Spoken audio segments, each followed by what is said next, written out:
আজকে প্রতিমা আর রাজীব গুহ বিয়ে হয়েছে 12 বছর, শিলিগুড়ির বাসিন্দা।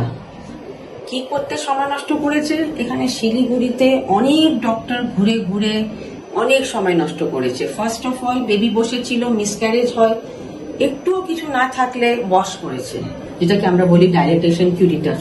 সেকেন্ড বেবি রাইট একটোপিক, সেটা আবার অপারেশন করেছে, টিউব কেটে দিয়েছে। আবার থার্ড টাইম আবার ওর একটোপিক হয়েছে লেফট সাইডে, সেটাও অপারেশন করেছে। আবার ফোর্থ টাইম আবার বাচ্চা বসেছে, সেটাও আবার ওয়াশ করেছে।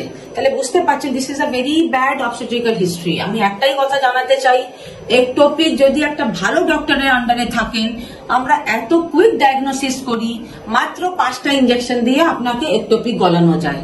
there is no need of any type of surgery or laparoscopy. তারপরে ওর মনে এত আতঙ্ক হয়ে গেছিল যে বাচ্চা বসলেই তো একটোপিক, তখন চলে আসে we went for IVF because দুটো টিউবই ড্যামেজ ছিল, bilateral টিউব ড্যামেজ। আপনারা মনে রাখবেন, যদি দুটো দিকে টিউব যদি ড্যামেজ হয় তাহলে আপনি ন্যাচারালি কনসিভ করতে পারবেন না। So don't waste time. আর অনেকে বলবে যে ল্যাপারোস্কোপি করব, টিউবগুলো ঠিক করব, এটাতে কিচ্ছুতে হয় না, আর এটাতে আপনার একটোপিক হওয়ার চান্সটা বেড়ে যায়। তারপরে এট লাস্ট আমরা ফার্স্ট টাইম IVF করলাম, but we had a miscarriage, আমরা সাকসেসফুল হইনি। কিন্তু প্রতিমা ছাড়েনি treatment. We did again second time because it is not a good uterus. দেখতে পাচ্ছেন এর অ্যাডিনোমাইসিস ছিল।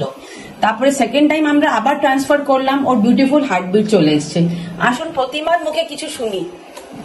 ম্যাম আপনাকে অনেক ধন্যবাদ যে আমি আজকে মানে এতবার আমার প্রেগনেন্সি এসেছে, কিন্তু আমি একবার মানে 1.5 মাস কোনোদিনও পার হয়নি, আর আমি মানে হার্টবিট তো কোনোদিনও বুঝতেই পারিনি।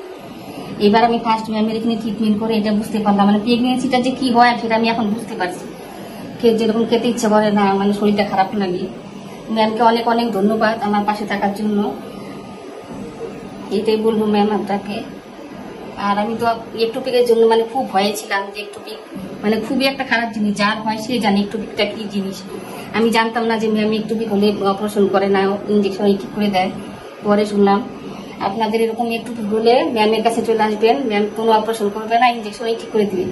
এটাই আমি বলবো। ম্যামকে অনেক অনেক ধন্যবাদ ম্যাম আপনাকে। ধন্যবাদ।